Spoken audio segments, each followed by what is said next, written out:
The terms equilibration and lateral excursion are being used by dentists these days to describe certain features of the horse's mouth. In lateral excursion, they talk about the evenness of which the horse can move its jaw from one side to the other, and that it's symmetrical. And their purpose in floating the horse's teeth is to create an equal amount of movement from one side to the other. The equilibration, it has to do with making sure that the back teeth and the front teeth all touch at the same time and that there's no high spots. I know that these things are being well thought out by very good people. And my mind is a little bit, well, I don't want to say simple, but I like to keep things basic.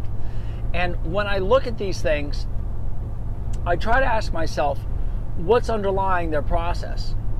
And all I see, again, is the pain, and that the horse is trying to move his jaw away from pain. Now, why a horse has so much pain in his mouth is a whole separate question, such as genetics, you know, the breeding that we've been breeding for speed, agility, beauty, strength, all that stuff, but not for their teeth.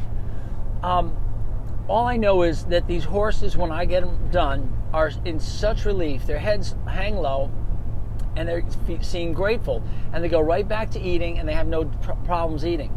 Now, a lot of these horses that the dentists are trying to do equilibrations on, and the lateral excursions, the horses seem to be doing okay.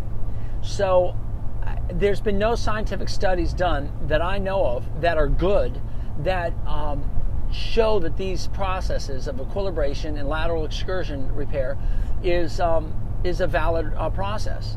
And again, I just keep it simple. Keep them chewing happily, and in a week or two, when they've chewed 200, 300, 400,000 times, those teeth will certainly come into wear a little bit more correctly.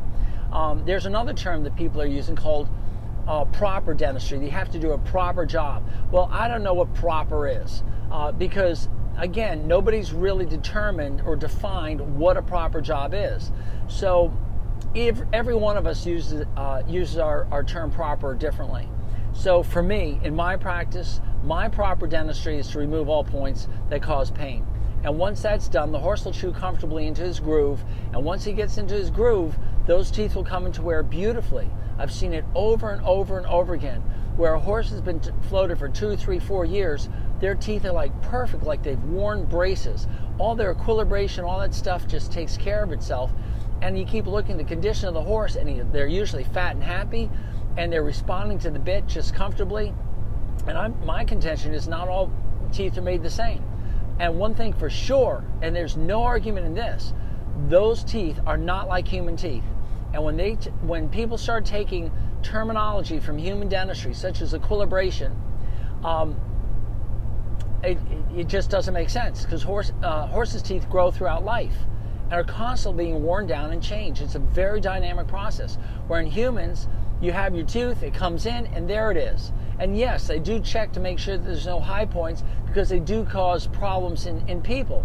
But in horses, if they chew and there's a high spot, guaranteed, in a couple of days, it's no longer high. They will chew it down to where it needs to be, unless they're compensating for pain and they adjust their jaw to move away from the pain, or the tongue can't find a safe spot. There's a whole nother answer for that question about the tongue in here. So that's my take on it, and take it for what it is, but that's how I look at it.